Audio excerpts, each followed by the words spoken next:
म्हणणं आहे आणि का नाराजी? काल अचानकपणे राज्यपाल नियुक्ती आमदारपदीची बातमी आली. त्याच्यामध्ये ना भाजपचे उमेदवार जाहीर आहेत, ना शिंदे साहेबांचे उमेदवार शिवसेनेचे जाहीर आहेत, परंतु राष्ट्रवादी काँग्रेस पक्षाचे उमेदवार जाहीर अशी जी बातमी आली, तेव्हा या बातमीची आम्ही आमच्या पक्षाकडे वरिष्ठांकडे विचारणा केली असता पक्षाने कोणतंही असं अधिकृत पत्र दिलेलं नाही असं आम्हाला सांगण्यात आलं. आमचं म्हणणं एवढंच आहे, माझं म्हणणं एवढंच आहे, राज्यपाल नियुक्त आमदारपदीच्या ज्या निवड आहेत ती कला, डॉक्टर, त्याच्यानंतर तज्ञ व्यक्ती व वकील, इंजिनियर, सामाजिक क्षेत्रातले ठोस काम केलेले अशा लोकांसाठी ती निवड केली जाते. मग आमच्या राष्ट्रवादी काँग्रेस पक्षामध्ये मी इच्छुक आहे, वैशाली नागवडेताई आहेत, सुरेखाताई ठाकरे आहेत, दीपक भाऊ मानकर आहेत, बाबा पाटील आहेत. आम्हा कुणालाच साधी इच्छा पण संधीची दिली नाही की बाबा आम्ही इच्छुक आहोत आणि डायरेक्ट उमेदवार जे डिक्लेअर करण्याचा प्रकार झाला त्यासाठी आम्ही दादांकडे त्याची तक्रार केली, दादांकडे ते सांगितलेलं आहे. आणि एक आपल्या राष्ट्रवादीमध्ये एक व्यक्ती एक पद याच्यानुसार न्याय देण्यात यावा. पक्षात अनेक दुसऱ्या महिला आहेत, एकाच व्यक्तीला किती पदं देणार आणि कोणत्या कारणाने तुम्ही देताय हेही आमच्यासारख्या कार्यकर्त्याला आणि पदाधिकाऱ्याला माहिती असणं गरजेचं आहे. कुणी मागू शकतो, रुपाली चाकणकर मागू शकतात, त्यांना लोकशाहीतनं अधिकार आहे, परंतु पक्षाने द्यायचं का नाही द्यायचं, एका व्यक्तीला किती पदं द्यायची याचाही विचार माननीय आमचे अध्यक्ष अजितदादा आहेत, माननीय आमचे प्रांताध्यक्ष यांना तो करावाच लागेल. आणि हेच आमचं म्हणणं आम्ही पक्षापर्यंत पोहोचवलेलं आहे. नाराज वगैरे नाही. राज्यपाल नियुक्त आमदारमध्ये मी इच्छुक आहे, त्याच्यासाठी ती पोस्ट आहे.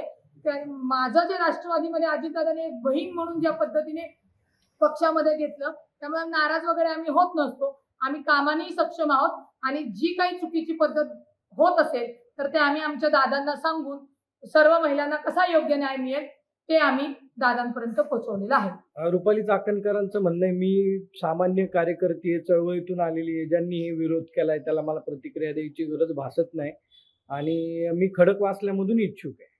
एक लक्षात घ्या, त्या ज्या चळवळीतनं आले त्याच्या आधीपासून आम्ही पक्षामध्ये काम करतोय. त्या 2012ला त्या निवडणुकीला होत्या, 2012ला मीही मनसे पक्षातनं निवडणुकीत होते. त्याच्यामुळे चळवळीतनं आले, त्यांनी उत्तर द्यावं त्याच्यासाठी हे पोस्ट केलेली नाही.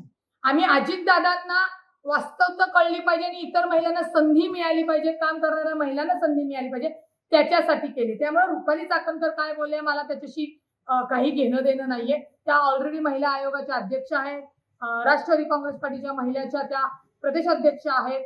त्यांनी आमदारकी मागावी तर मी माझं म्हणणं हो, लोकशाहीने मागू शकतात, परंतु पक्षाने एकाच महिलेला किती वेळा अनेक पदं देणार याचा विचार पक्षाने करायचा आहे. आम्हीही इतर महिला आहोत, त्या महिलांचा सुद्धा विचार होणं गरजेचं आहे. आणि डायरेक्ट जी बातमी आली ती जर ती संधी मिळाली, उमेदवारी मिळाली अशी येणार असेल आणि जर पक्षाकडनं कळालं की आम्हाला ते पक्षाने पत्र दिलेलं नाहीये तर आम्ही त्याच्या बाबतीत आम्ही मागणी करताना आम्ही सामाजिक कार्यात काम करतो. मी नगरसेविका म्हणून काम केलेलं आहे 12-17 मध्ये, त्याच्यानंतर पदवीधर लढवलेली आहे. प्रत्येक महिला चळवळीतनं नाही संघटनेतनं आणि काम करूनच मोठी होते. मग एकाच व्यक्तीला अनेक पदे देण्याचं कारण काय हे पक्षाने आम्हाला सांगावं. का आम्हाला ते कारण जर पटलं नाही तर आम्ही आमच्या गोष्टी नाराजीचा सूर सांगू, जर आम्हाला त्या पटल्या तर आम्ही एक्सेप्ट करू. त्यामुळे चाकणकर वगैरेंना विरोध वगैरे नाहीये. आमच्या काम करणाऱ्या सक्षम माता भगिनींना न्याय मिळावा, त्यांना संधी मिळावी त्याच्यासाठी आहे. जर संधी मिळाली तर तुमचा वेगळा विचार असणार आहे काय? कोणाला संधी मिळाली? मला. तुम्हाला मिळाली किंवा त्यांना मिळाली संधी तर तुम्ही वेगळा एक लक्षात घ्या, मी असेल, वैशालीताई असेल, सुरेखाताई ठाकरे असतील, इतर आम्हाला संधी मिळाली तर अशी हेल्दी कॉम्पिटिशन मध्ये कुणाला मिळाली तरी आम्ही एक्सेप्ट करू. परंतु ज्यांना उलटा विचार करा, रुपाली चाकणकरच्या ऐवजी सुरेखाताई ठाकरेंनाच महिला आयोग असतं, त्यांनाच प्रदेशाध्यक्ष असतं, रुपाली चाकणकरांनी तरी एक्सेप्ट केलं असतं का? त्यामुळे कामाची काय उंची का गाठ आहे ती सगळ्या महाराष्ट्राला माहिती आहे.